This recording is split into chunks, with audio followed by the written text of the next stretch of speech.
Masih impor pipa, padahal sudah bisa dibuat di Indonesia. Bagaimana itu?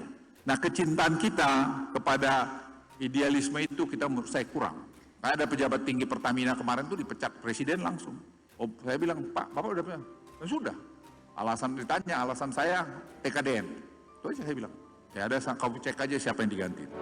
Ya, Presiden Joko Widodo naik pitam lantaran kegagalan pejabat perusahaan negara. Dalam kasus ini, raksasa migas Pertamina dalam menggenjot tingkat komponen dalam negeri atau TKDN. Salah satunya komponen pipa bagi proyek masih memakai produk impor, meski pipa bisa dibuat di dalam negeri. Lembaga kepada BUMN, semua BUMN, untuk memperbesar TKDN, komponen dalam negeri ini harus terus. Jangan sampai proyek-proyek pemerintah, proyeknya BUMN masih memakai barang-barang impor. Kalau itu bisa dikunci, itu menaikkan sebuah permintaan produk dalam negeri yang tidak kecil, gede banget. Pipa kita sudah bisa produksi banyak, masih impor. Lah untuk apa gitu loh.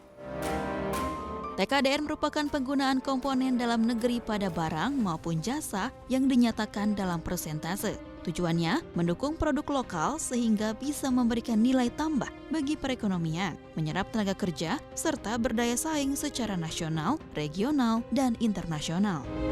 Misalnya pada sektor migas, Peraturan Menteri SDM sudah mewajibkan TKDN untuk aktivitas usaha. Pada penggunaan pipa, ada syarat minimal target capaian TKDN yang harus ditaati. Meski disebut menyalahi aturan, Pertamina dalam laman situsnya mengklaim mampu merealisasikan TKDN yang melebihi persentase yang ditetapkan pemerintah. Pada 2020, Pertamina mencatat sudah membidik peningkatan TKDN 30% atau lebih tinggi dari yang ditetapkan pemerintah yaitu 25%. Di mana realisasi peningkatan TKDN hingga Agustus 2020 mencapai 54%, yaitu realisasi barang 43% dan jenis jasa 65%, dan menjadi capaian lebih tinggi dari proyeksi Pertamina pada tahun lalu yaitu 30%. Sementara itu, Kamar Dagang dan Industri atau Kadin Indonesia mengakui masih adanya instansi di bawah pemerintah yang gemar impor lantaran produk dalam negeri yang tidak kompetitif. Sebut saja soal pipa, di mana pipa dari China sampai di Surabaya harganya tidak beda jauh dengan bahan baku dari Krakatau Steel. Namun dari bahan baku Krakatau Steel, begitu dilakukan pengelasan maka ongkosnya bertambah 20% hingga 25%. Imbasnya, pipa di Indonesia jauh lebih mahal. Menjadi tidak kompetitif itu ada faktor internal, baik penguasaan teknologi dan sebagainya, tapi juga ada faktor eksternal, seperti sarana logistik, infrastruktur, pembiayaan bank. Pembiayaan bank kita bunganya masih angka 2 digit, 10-11%.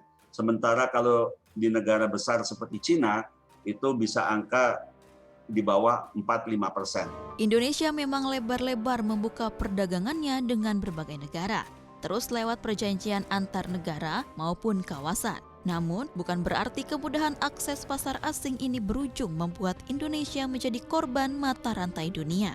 Bahkan produk lokal sebagai tuan rumah di negeri ini bisa-bisa tenggelam dan hancur sendiri di tengah eksistensi produk asing. Perlu ada komitmen kuat penggunaan TKDN dan insentif agar produk lokal berdaya saing.